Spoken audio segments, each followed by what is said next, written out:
Hello everyone. आज इस video में हम राजस्थान के भूगोल से राजस्थान की जलवायु से संबंधित तथ्यों को डिस्कस करेंगे। इसमें हम जानेंगे राजस्थान की जलवायु की विशेषताएं क्या क्या हैं, यहाँ की जलवायु को प्रभावित करने वाले कारक कौन कौन से हैं और जो ऋतुएं हैं राजस्थान के अंतर्गत उनकी क्या विशेषताएं हैं और उनसे संबंधित क्या तथ्य मुख्य हैं उनको डिस्कस करेंगे। तो हम जब जलवायु की बात करते हैं, जलवायु को हम कहते हैं क्लाइमेट। ओके, तो जब क्लाइमेट की बात करते हैं तो सबसे पहले प्रश्न यही आता है कि व्हाट इज़ क्लाइमेट, जलवायु क्या है। तो देखिए, जलवायु की जब हम बात करें तो किसी भी भूभाग पर लंबी समयावधि के दौरान विभिन्न समयों में विविध वायुमंडलीय दशाओं की औसत अवस्था को उस भूभाग की जलवायु कहते हैं। तो ये क्लियर हो गया, यानी किसी भी भूभाग पर लंबे समय से जो विविध जो वायुमंडल की दशाएं चल रही हैं उनकी जो औसत अवस्था है वो उस भूभाग की जलवायु कहलाएगी। अब ये जो वायुमंडल की दशाएं हैं ये बेसिकली क्या हैं, जलवायु के निर्धारक घटक हैं। तो जब हम जलवायु के निर्धारक घटक की बात करें कि भाई जलवायु के अंदर इन वायुमंडलीय दशाओं में क्या क्या चीज़ें आती हैं, तो आएगा तापमान, वायुदाब, आर्द्रता, वर्षा और वायु वेग। ये जलवायु के निर्धारक घटक हैं। Temperature, air pressure, humidity, precipitation और जो विंड का जो स्पीड है, वायु का जो वेग है, वो निर्धारक घटक हैं जलवायु के। और वायुमंडल की दशाएं जो हैं वो भी यही हैं। तो ये क्लियर हो गया आपको। अब देखिए, धरातल पर विभिन्न प्रकार की जो वनस्पतियां हैं, प्राणी जो हैं, उन सब का जो वितरण है वो जलवायु ही निर्धारित करती है, ये हम सब जानते हैं। जलवायु देखा जाए तो प्रत्यक्ष या परोक्ष रूप से मनुष्य के क्रियाकलापों को भी प्रभावित करती है। कृषि, सिंचाई, वन प्रबंधन, भवन निर्माण, भूमि उपयोग, परिवहन और अन्य अनेक आर्थिक कार्यक्रम जलवायु की दशाओं से बहुत ज़्यादा प्रभावित होते हैं। जलवायु का प्रभाव किसी क्षेत्र में जल की उपलब्धता एवं प्राकृतिक वनस्पति पर प्रत्यक्ष रूप से पड़ता है। संक्षिप्त में हम कहना चाहें तो शॉर्ट में कहें, देखिए, क्षेत्रीय आर्थिक विकास को जलवायु नियंत्रित करती है। अतः मनुष्य के लिए जलवायु एक विशेष महत्व रखती है। और जब हम राजस्थान के परिप्रेक्ष्य में देखते हैं तो देखिए, राजस्थान के कंटेक्स्ट में जलवायु का प्रभाव और अधिक है क्योंकि यहाँ के अधिकांश भाग पर शुष्क मरुस्थलीय दिशाओं का विस्तार है। अब ये तो होगी क्लाइमेट का मेन कि भाई क्लाइमेट क्या है और क्या क्या चीज़ें इससे क्लाइमेट से प्रभावित होती हैं। अब जब हम हमारे भारत देश की हम बात करते हैं तो देखिए, भारत की जलवायु की बात करें तो मानसूनी जलवायु है और राजस्थान देश का सबसे बड़ा राज्य है, हम सबको पता है। राजस्थान की जलवायु मानसूनी जलवायु का ही भाग है और हमारा जो राजस्थान का जो पश्चिमी भाग है उसमें मरुस्थलीय प्रकार की जलवायु पाई जाती है। मरुस्थलीय जलवायु मुख्य रूप से 12 जिलों में मिलती है और वो 12 जिले कौन कौन से हैं? जैसलमेर, बाड़मेर, बीकानेर, गंगानगर, जोधपुर, हनुमानगढ़, चूरू, जालौर, पाली, नागौर, सीकर और झुंझुनू। तो ये 12 ज़िले हैं जहाँ पर हमें मरुस्थलीय प्रकार की जलवायु पाई जाती है। यहाँ पर भी वर्षा मानसून सीजन में ही होती है। तो ये मरुस्थलीय जो प्रकार की जलवायु है राजस्थान की, ये भी मानसूनी जलवायु का ही एक भाग है। इन क्षेत्रों के ये जो मरुस्थलीय ज़िले हैं, इनके पड़ोसी ज़िलों में भी ये जो जलवायु है, मरुस्थलीय प्रकार की जलवायु है, उसका हमें बहुत प्रभाव देखने को मिलता है। लेकिन राजस्थान के थार के मरुस्थल में हम देखें दूसरी विशेषता यहाँ की क्लाइमेट की, तो देखिए, अन्य मरुस्थलों की भांति यहाँ की जलवायु संबंधित दशाएं बहुत ज़्यादा कष्टप्रद और असह्य नहीं हैं। यानी वर्ल्ड के जितने दूसरे हॉट डेजर्ट्स हैं वहाँ बहुत हार्श क्लाइमेटिक कंडीशंस हैं, जबकि राजस्थान का जो थार का मरुस्थल है वहाँ ऐसा नहीं है। राजस्थान के शेष भागों में अर्धशुष्क जलवायु दशाएं हमें देखने को मिलती हैं और कुछ जिले जैसे बारां हुआ, झालावाड़ हुआ, बूंदी हुआ, बांसवाड़ा हुआ, इन जिलों में आर्द्र जलवायु भी पाई जाती है, क्योंकि यहाँ पे जो रेनफॉल है, वर्षा है, वो बहुत अधिक होती है। राज्य का अधिकांश भाग हमें पता है कर्क रेखा से उत्तर में है, यानी उपोष्ण कटिबंध में स्थित है। केवल डूंगरपुर और बांसवाड़ा जिले का कुछ भाग जो है उष्ण कटिबंध में स्थित है। ये बहुत इंपॉर्टेंट है, आपको ध्यान रखना है। राजस्थान का अधिकांश भाग कर्क रेखा के उत्तर में उपोष्ण कटिबंध में स्थित है। केवल डूंगरपुर और बांसवाड़ा जिले का कुछ भाग जो है वो उष्ण कटिबंध में स्थित है। राजस्थान में ओवरऑल अगर हम देखें इस भाग में मैक्सिमम एरिया में शुष्क जलवायु पाई जाती है, जिसमें वाष्पीकरण की मात्रा वर्षण से अधिक होती है और जल का अभाव हमेशा बना रहता है। दूसरा, राजस्थान में अरावली पर्वत श्रेणियों ने जलवायु की दृष्टि से राजस्थान को दो भागों में विभक्त कर रखा है। अरावली के पश्चिम में तापक्रम में अतिशैताएं, ग्रीष्मकालीन तीव्र प्रचंड धूलभरी आंधियां, शुष्क गर्म झुलसा देने वाली हवाएं, आर्द्रता की कमी और अकाल की अवस्थाएं हमें मिलती हैं।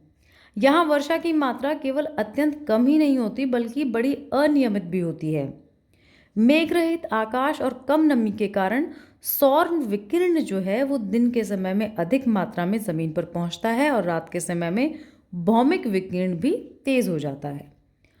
इसके कारण यहाँ अधिकतम दैनिक तापांतर पाए जाते हैं, जिनकी मात्रा जो है वो 15 डिग्री सेल्सियस से भी अधिक होती है। ये जो मरुस्थलीय शुष्क भाग हैं, यहाँ ये अत्यधिक दिन यहाँ पे गर्म होते हैं और रातें बहुत ठंडी होती हैं। औसत वार्षिक तापमान की हम बात करें तो लगभग यहाँ का तापमान जो है वो 38 डिग्री सेल्सियस तक रहता है। अरावली पर्वत श्रृंखलाएं अरब सागर से उठने वाली दक्षिण पश्चिमी मानसूनी हवाओं के चलने की दिशा के अनुरूप होने के कारण इनके मार्ग में बाधक नहीं बन पाती और मॉनसून पवन घाटियों से होकर सीधी निकल जाती है और वर्षा नहीं कर पाती। तो यदि ये अरावली पर्वत श्रृंखलाएं जो हमारी मॉनसून विंड्स हैं इनके ऑपोजिट डायरेक्शन में होती तो ये एक बैरियर पैदा करती, रुकावट पैदा करती उन मानसूनी पवनों के रास्ते में, और उस कंडीशन में जो हमारा माउंटेनियस रेनफॉल है वो होती है, जिसे हम ओरोग्राफिक रेनफॉल कहते हैं। पर क्योंकि ये अरावली पर्वत श्रृंखलाएं दक्षिण पश्चिम मानसूनी हवाओं के समानांतर हैं, तो जो हम मानसूनी हवाएं हैं वो डायरेक्ट इन घाटियों से होती हुई निकल जाती हैं और वर्षा नहीं कर पाती। और इस प्रकार पश्चिम क्षेत्र अरावली का वृष्टिशाया प्रदेश होने के कारण बहुत अल्प वर्षा प्राप्त करता है, और इसीलिए क्या है, जो वेस्टर्न पार्ट है वो राजस्थान का वो वृष्टि छाया प्रदेश के अंतर्गत रहता है। और इस वृष्टि छाया प्रदेश में क्या होता है, रेनफॉल नहीं होती। ये उस माउंटेन का एक दूसरा पार्ट होता है जहाँ ये मानसूनी जो वाटर लैडन विंड्स हैं वो नहीं पहुँच पाती हैं। तो ये क्लियर हो गया।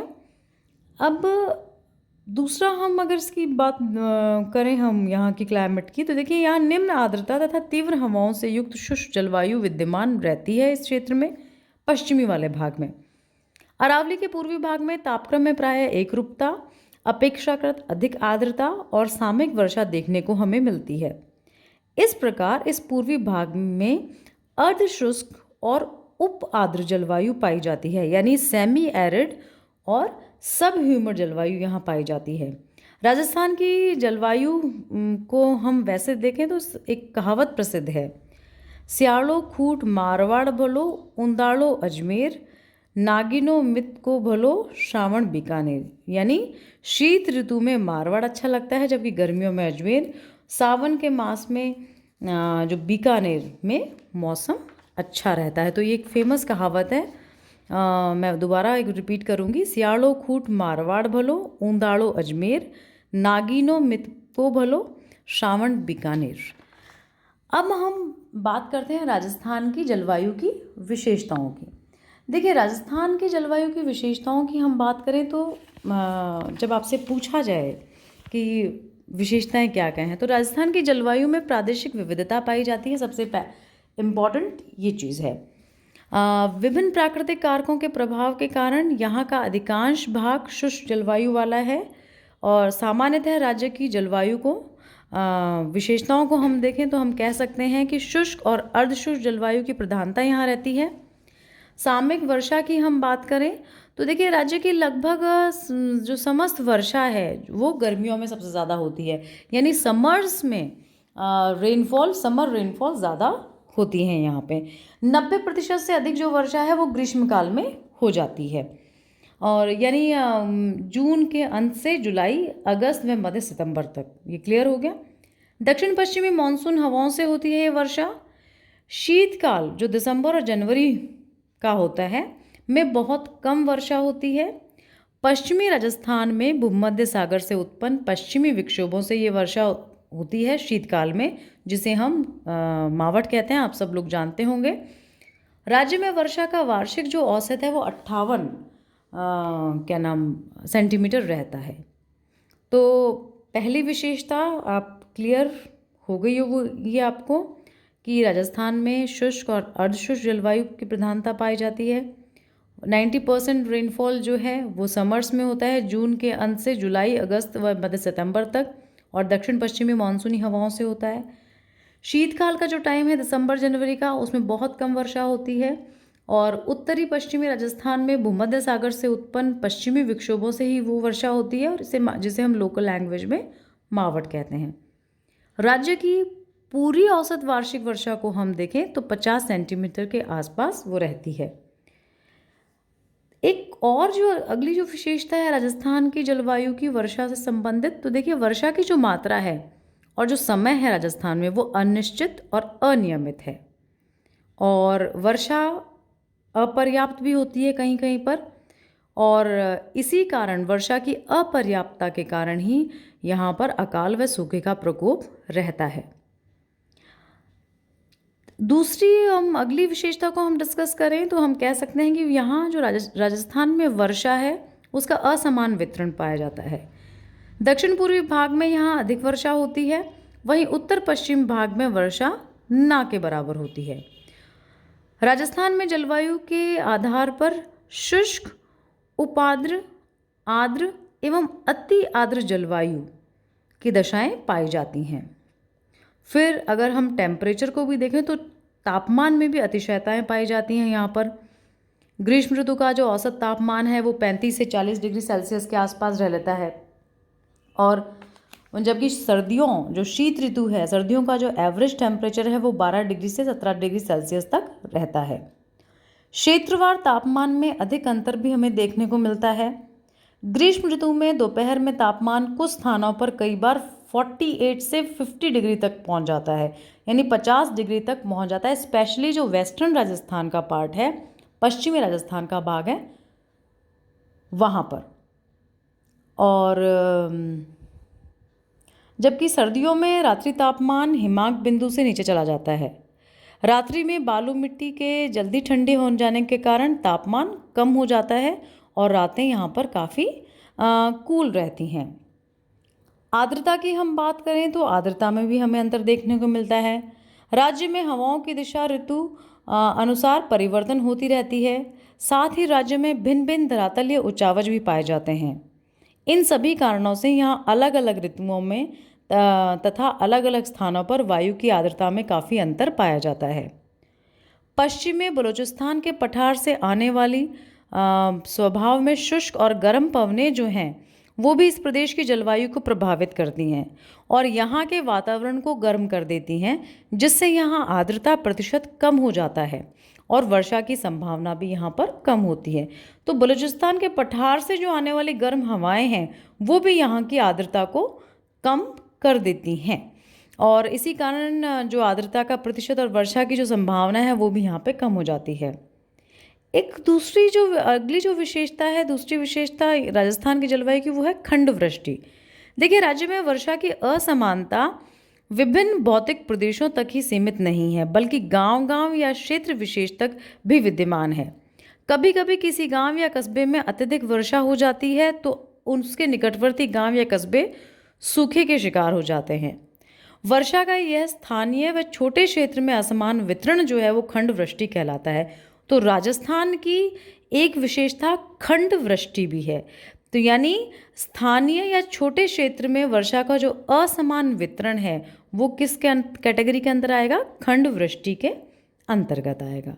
तो ये थी कुछ विशेषताएं हमारे राजस्थान की जलवायु की। और अब हम बात करते हैं राज्य की जलवायु को प्रभावित करने वाले कारक। देखिए, सबसे इम्पॉर्टेंट जो कारक है वो है अक्षांशीय स्थिति। अक्षांशीय स्थिति की हम बात करें तो कि किसी भी स्थान की अक्षांशीय स्थिति वहाँ की जलवायु का प्रमुख निर्धारक तत्व होती है। राजस्थान की अक्षांशीय स्थिति की हम बात करें तो वो 23 डिग्री 3 मिनट से लेकर 30 डिग्री 12 मिनट्स उत्तरी अक्षांश के मध्य है, यानी 23 डिग्री 3 मिनट से लेकर 30 डिग्री 12 मिनट उत्तरी अक्षांश के मध्य है। 23.5 डिग्री उत्तरी अक्षांश रेखा या कर्क रेखा राज्य के दक्षिणी भाग डूंगरपुर बांसवाड़ा से होकर गुजरती है, अतः राज्य का अधिकांश भाग उपोष्ण कटिबंध के में आने के कारण यहाँ का जो तापांतर है वो अधिक पाया जाता है। दूसरा जो निर्धारक कारक है वो है समुद्र तट से दूरी। देखिए, समुद्र तट से अधिक दूरी होने से यहाँ की जलवायु पर समुद्र की समकारी जलवायु का प्रभाव नहीं पड़ता, अतः तापमान में महाद्वीपीय जलवायु की तरह ही विषमताएं पाई जाती हैं। अगर समुद्र तट से निकटता होती है तो वहाँ पर हमें सम जलवायु की स्थिति पाई जाती है, लेकिन समुद्र तट से बहुत ज़्यादा दूर है राजस्थान की भूमि, तो इसलिए यहाँ पर समुद्रिक जलवायु का कोई प्रभाव नहीं पड़ता है और यहाँ पर महाद्वीपीय जलवायु पाई जाती है। और महाद्वीपीय जो जलवायु की जो विशेषताएं हैं वो अत्यधिक गर्मी और शुष्कता वाली हैं। उसके बाद आता है धरातल या उच्चावच की दूरी। देखिए, धरातल या उच्चावच की हम बात करें तो देखिए, धरातल की बनावट का किसी स्थान या क्षेत्र की जलवायु पर सीधा प्रभाव पड़ता है। समुद्र तल से ऊंचाई उस स्थान के तापमान और आर्द्रता को प्रभावित करती है। राजस्थान के अधिकांश भाग का धरातल समुद्र तल से 370 मीटर से भी कम ऊंचा है, अतः यहाँ के अधिकांश भाग में उच्च तापमान और आर्द्रता की कमी हमें देखने को मिलती है। हाड़ौती का पठार और अरावली पर्वतमालाओं की ऊंचाई समुद्र तल से अधिक होने के कारण इन क्षेत्रों में अपेक्षाकृत अधिक आर्द्रता रहती है, जिससे यहाँ वर्षा भी अधिक होती है। राज्य का लगभग 60 से 61% भूभाग मरुस्थलीय है, जहाँ रेतीली मिट्टी होने के कारण दैनिक और मौसमी तापांतर अत्यधिक पाए जाते हैं। गर्मी में गर्म और शुष्क लू और धूल भरी हवाएं चलती हैं और सर्दियों में शुष्क और ठंडी हवाएं चलती हैं, जो रात के तापमान को हिमांक बिंदु से नीचे ला जाती हैं। तो ये भी एक समुद्र तल से जो ऊंचाई है, धरातल की ऊंचाई है, वो भी एक निर्धारक कारक है, या हम कह सकते हैं वो भी क्षेत्र की जलवायु को प्रभावित करता है। उसके बाद आती है, देखिए, भौगोलिक स्थिति। भौगोलिक स्थिति में हम बात करें तो अरावली पर्वत श्रेणी की स्थिति को हम लेते हैं। तो देखिए, अरावली पर्वतमाला की स्थिति दक्षिण पश्चिम से उत्तर पूर्व की ओर है, जो कि अरब सागर से आने वाली दक्षिण पश्चिमी मानसूनी पवनों के समानांतर है। इस कारण ये मानसूनी पवनें यहाँ बिना वर्षा किए आगे बढ़ जाती हैं और इसके कारण राज्य का जो पश्चिमी भाग है प्रायः सूखा रहता है, जहाँ बहुत कम वर्षा होती है। साथ ही बंगाल की खाड़ी से आने वाली मानसूनी पवनें पूरे गंगा यमुना के मैदान को पार कर यहाँ पहुँचती हैं, जो अपनी आर्द्रता को बहुत कम कर चुकी होती हैं और अरावली पर्वतमाला के बीच में पड़ने के कारण राज्य के पूर्वी भागों में ही वर्षा करती हैं, ये भी पश्चिम में नहीं जा पाती हैं। पश्चिम व उत्तर पश्चिमी भाग वृष्टि छाया प्रदेश होने के कारण सूखे रह जाते हैं। तो ये जो भौगोलिक स्थिति है अरावली पर्वतमाला की, ये भी बहुत इम्पॉर्टेंट फैक्टर है। अगला जो हम बात करें तो समुद्र तल से ऊंचाई की बात कर ले सकते हैं। देखिए, राज्य के दक्षिणी और दक्षिण पश्चिमी भाग की ऊंचाई समुद्र तल से बहुत अधिक है, अतः इस भूभाग में गर्मियों में भी विशेष भागों की तुलना में तापमान कम पाया जाता है। माउंट आबू पर ऊंचाई के कारण गर्मी में भी तापमान अधिक नहीं हो पाता और सर्दी के जमाव बिंदु से भी नीचे पहुंच जाता है। इसके विपरीत मैदानी भाग की समुद्र तल से ऊंचाई कम होने के कारण यहाँ तापमान में अंतर अधिक पाया जाता है। फिर अगला जो एक इम्पॉर्टेंट फैक्टर है इस स्थिति में जलवायु को प्रभावित करने वाले में, वो है प्राकृतिक वनस्पति की विद्यमानता। देखिए, प्राकृतिक वनस्पति किसी स्थान के तापमान और आर्द्रता को प्रभावित कर वहाँ की जलवायु के निर्धारण में महत्वपूर्ण योगदान देती है। राजस्थान के अधिकांश भाग में प्राकृतिक वनस्पति के न होने या अत्यधिक कम होने के कारण तापमान अधिक होते हैं और आर्द्रता की कमी पाई जाती है। तो देखिए ये इम्पॉर्टेंट फैक्ट्स थे कुछ जो हमारा राजस्थान की क्लाइमेट को लेकर और जो प्रभावित करने वाले कारक को लेकर। मैं आशा करती हूँ कि आपको ये अब समझ में आ गया होगा राजस्थान की जलवायु का जो इंट्रोडक्टरी पार्ट है। अगली वीडियो में हम राजस्थान की जो ऋतुएं हैं उनको डिस्कस करेंगे।